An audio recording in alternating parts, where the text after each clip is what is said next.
For 41 years I built something I thought no one could touch. Turned out the man who emptied it didn't have to break in. He walked through the front door every Thanksgiving, and I held it open for him myself. Let me tell you something about grief that nobody warns you about. It doesn't hollow you out in one clean stroke. It works on you the way a slow leak works on a ceiling. You don't see the damage until the plaster gives way, and the whole thing comes down on your head one ordinary afternoon while you're standing in the kitchen wondering why the floor is wet. By the time you understand what's happening, the structure's already rotted from the inside, and you've been living under it the whole time, telling yourself everything's fine because the lights still turn on. That was me. Harold Whitfield, 68 years old, retired structural engineer out of Cincinnati, Ohio. 34 years at the same firm downtown on 4th Street, the kind of place where they gave you a watch at the end and meant it. A paid-off two-story on Larchmont Avenue in Hyde Park, brick, good bones, a porch my wife loved because she said it caught the evening light just right in October. We bought it in 1987 when our boy was still in diapers, and I'd backed out of that driveway maybe 12,000 mornings since, and I was grateful for every one of them, even the cold ones. 43 years married to Eleanor. She was the one with the eye for people. I could look at a beam and tell you exactly when it would fail under load, but I could not for the life of me read a man's face across a dinner table. Eleanor could. She'd shake somebody's hand at a barbecue, and on the drive home she'd say, "That one's hungry for something he won't say out loud." And she was right so often I stopped arguing about year 15. She passed in March 2 years ago. Pancreatic. From the diagnosis to the funeral was 19 weeks.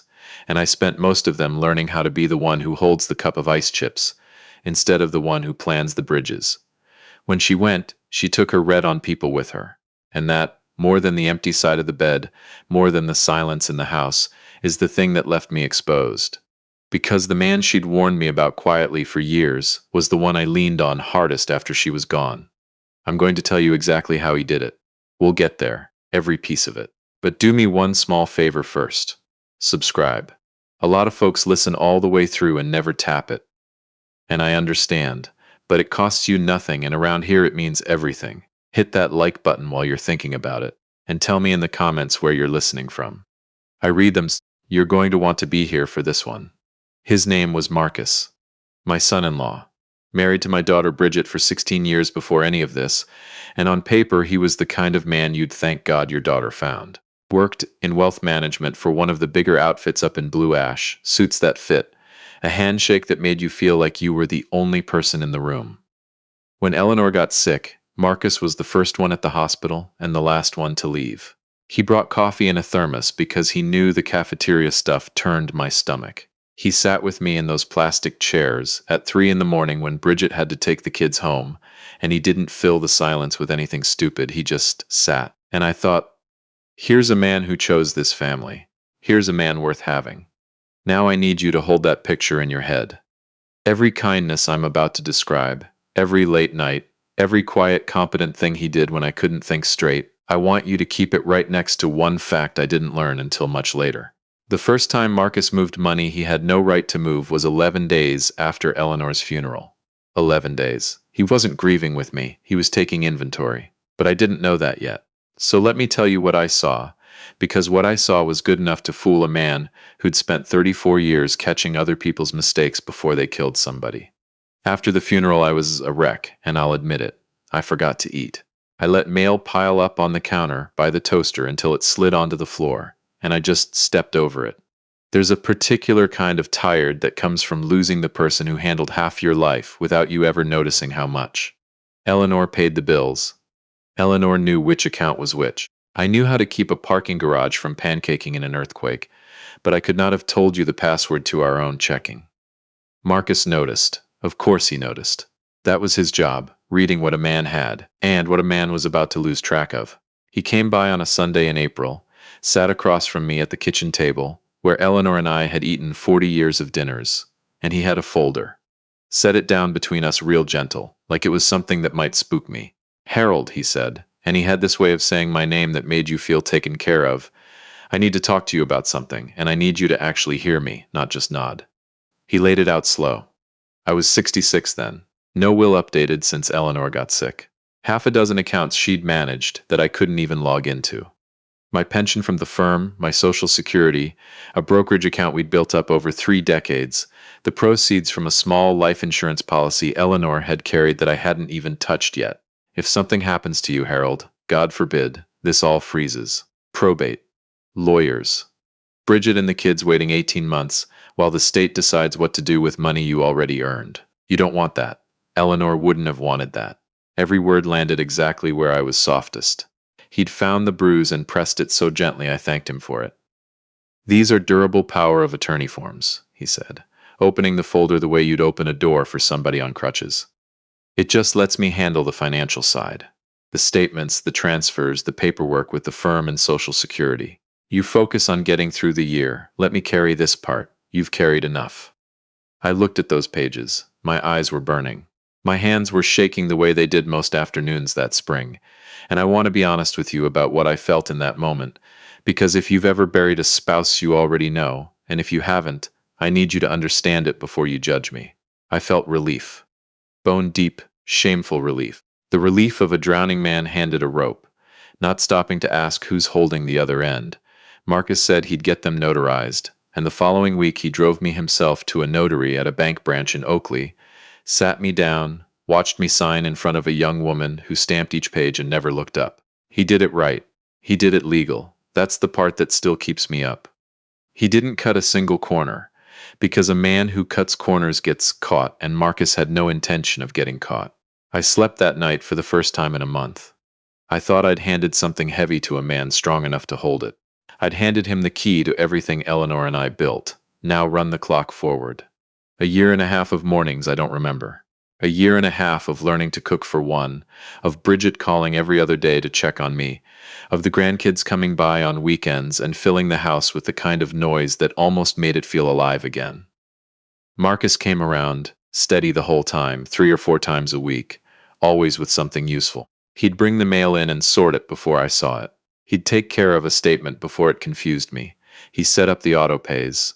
He was, by every appearance, the best thing left in my life. I never saw a single account balance for 16 months. Why would I? Marcus handled the finances. That was the arrangement. That was the kindness. Then came the cookout. 4th of July, my granddaughter's birthday landing close enough that Bridget combined the two, out at their place in Mason, one of those new developments with the wide cul-de-sacs and the basketball hoops every third driveway. Hot dogs, sweet corn, a flag on the porch. The kids running through a sprinkler in the backyard, the way kids are supposed to on the 4th. Bridget had made her mother's potato salad from the index card in Eleanor's handwriting, and I'd had to step away when I saw the bowl because it hit me harder than I expected. Marcus was holding court at the grill, tongs in one hand, telling some story about a client up in Indian Hill, loud and easy and laughing at his own jokes. And across the patio, half a step out of the noise, my grandson stood watching him, my grandson Caleb. Bridget's oldest, 19 that summer, home from his first year at Ohio State studying accounting. Of all things, quiet kid. Always had been.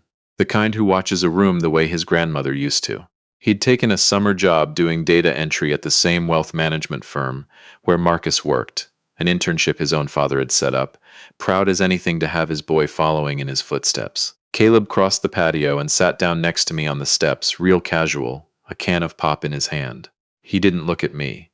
He looked out at the yard, at his father at the grill, and he said, low, under the noise of the kids in the country station, somebody had going, Grandpa, after everybody goes inside for cake, can you find a reason to leave? Tell them your stomach's bothering you. Tell them anything. I just need you in your car for 10 minutes. I turned to look at him, and he wouldn't meet my eye. His jaw was set hard, the way Eleanor's used to get when she'd decided something and there was no moving her. Just trust me, he said. Please, don't ask me here. Not here. I've spent my whole life being the man who asks the follow-up question. Where's the load coming from? What's the soil like? Show me the math. And I looked at this boy, this quiet, careful boy who'd never asked me for anything in his life, and something in my chest told me to do exactly what he said and ask nothing. When they called everybody in for cake, I put my hand on my stomach and said the corn wasn't sitting right. I'd get some air. Bridget fussed. Marcus, at the grill, called over, You okay, Harold? You want me to drive you? Concern so smooth it could have fooled a polygraph. I told him no, I just needed a minute. and I walked out to my car in the driveway and sat down in the heat and waited. Caleb came out 2 minutes later with his laptop under his arm. He got in the passenger seat and shut the door, and the air conditioning hadn't even caught up yet. He opened the laptop on his knees, and his hands were not steady. "I pulled this from the firm's system 3 days ago," he said. "I've been sick about it. I almost didn't." He turned the screen toward me. "Grandpa, this is your brokerage account. The one Mom said you and Grandma built up for 30 years. I looked at the number. I'd been told, the few times I'd asked, that it was somewhere north of 400,000. Eleanor and I had been careful people. Used cars, packed lunches, vacations we drove to instead of flew. Every dollar we didn't spend went into that account, and most of it was meant for one thing now: a cushion so I'd never be a burden on my kids, and whatever was left going to those grandchildren after I was gone. The number on the screen was $18,260. I read it 3 times. I'm an engineer. I do not misread numbers. I sat in the front seat of my own car on the 4th of July with my grandson beside me and my son-in-law inside cutting cake, and I felt the bottom drop out of the world so quietly that I didn't make a sound. "There's more," Caleb said. His voice cracked. "It's not just this one. Marcus didn't drive me to a hospital, and he didn't drive me home. Caleb did, and not to either place. He drove me to a diner off Montgomery Road that stays open late, a booth in the back. And he laid the whole thing out across the Formica with a stack of printouts he'd been hiding in his backpack for the better part of a week. He started with the brokerage, 16 months of withdrawals. Never enormous, never all at once. 3,000 here, 4,200 there, 8,000 once, and then nothing for 3 weeks. Spread out, irregular, no two the same. I asked him why it looked like that, why a man stealing wouldn't just take it all and run. And Caleb went pale and quiet and said, "Because over 10,000 in cash triggers a federal report. It's called structuring. Keeping it under the line on purpose. It's its own crime, separate from the theft. We covered it in my fraud examination class last semester. I recognized it the second I saw the pattern. That's how I knew it wasn't an accident. My son-in-law had been robbing me with the patience of a man laying brick. Careful, disciplined. The exact discipline I'd spent my career admiring in good engineers, applied to the worst possible thing. Then the pension. Marcus had used that durable power of attorney, the one I'd signed at a kitchen table while my eyes burned, to contact my old firm's pension administrator directly. Redirected my monthly distribution to an account I'd never seen. Everything legitimate, because the paperwork was legitimate. The administrator had no reason to blink. The signature was real. The notary was real. My son-in-law had made certain of that. Then the statements. He'd changed the mailing address on every account to a P.O. box at a postal place in Norwood. That's why the mail I sorted through never had anything alarming in it. I'd been flying blind for over a year, and the man who'd offered to bring in my mail was the one who'd made sure nothing true ever reached me. Then Eleanor's life insurance. A modest policy, $50,000, the last thing she ever did for me, signed in a hospital bed when she could still hold a pen. I'd never touched it. I couldn't. It felt like spending her.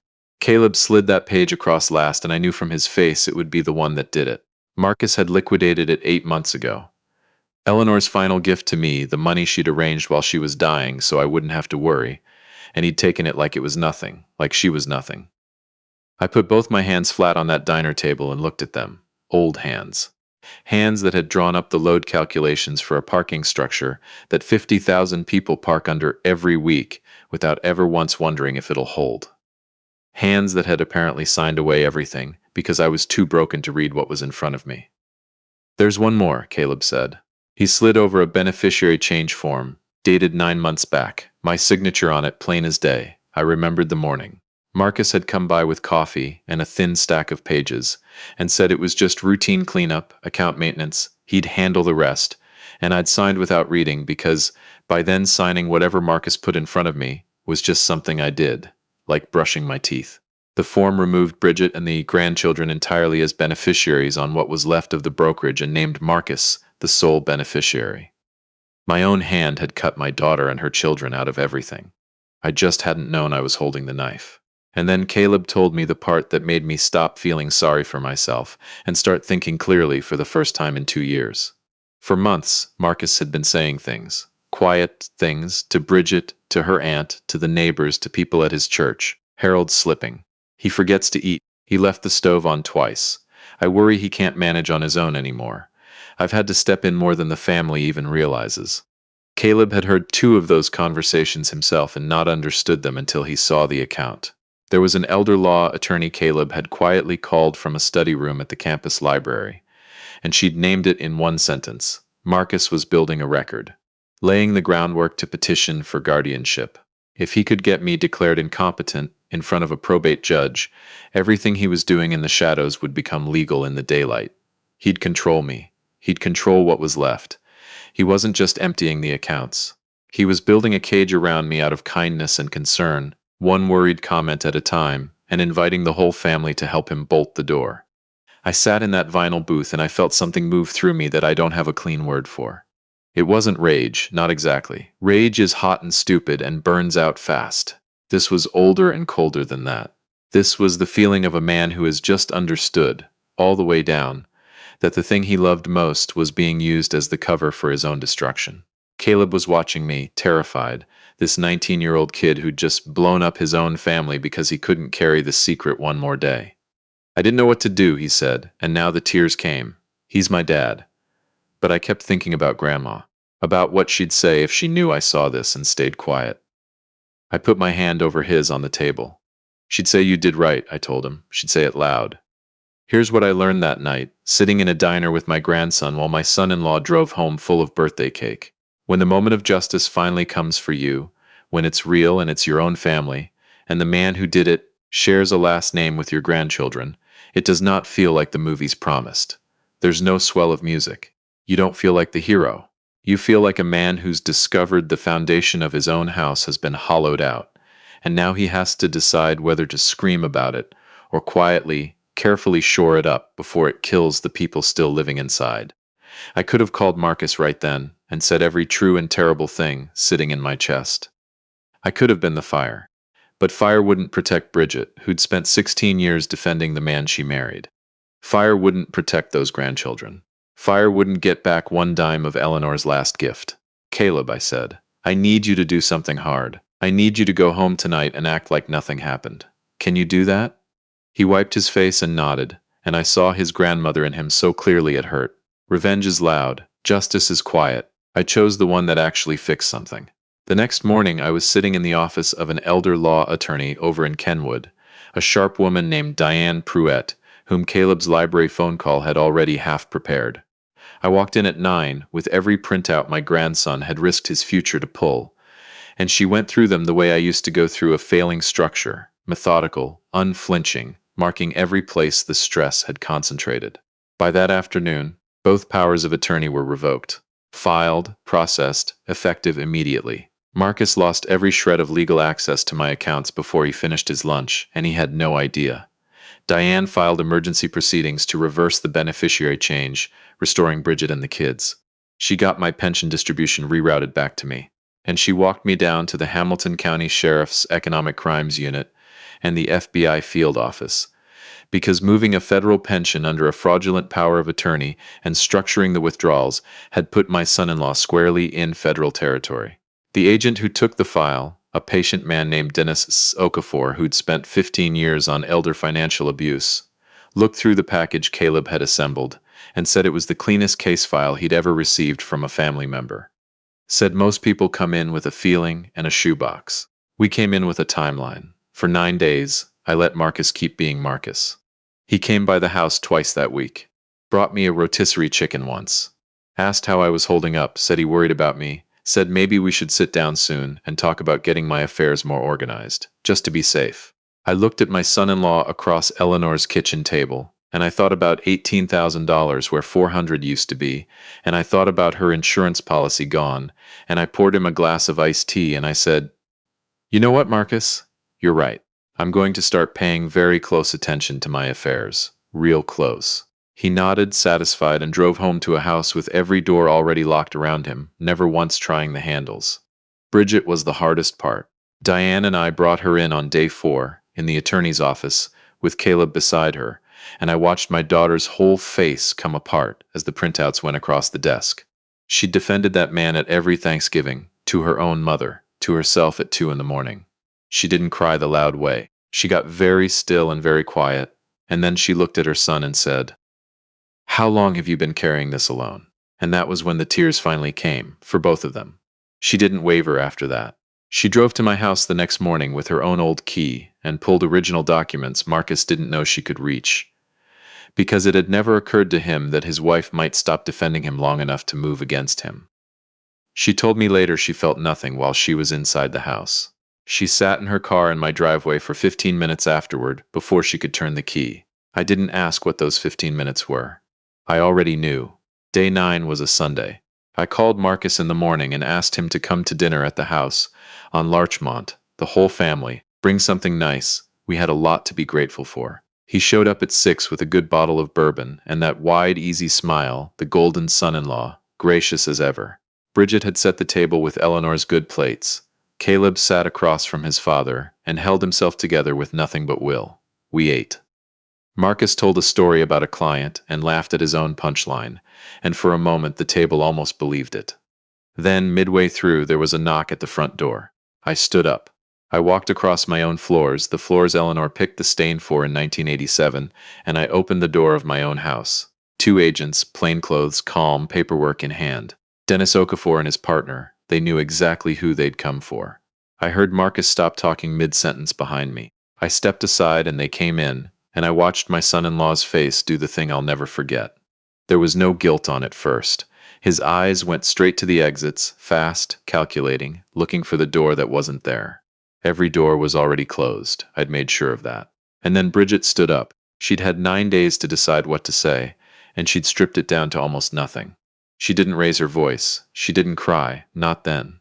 16 years, she said. 16 years I told everyone they were wrong about you. My own mother. She tried to tell me, gently for years, and I called her unfair. She looked at her father's plates on the table, at her son's white face, at the man she'd married.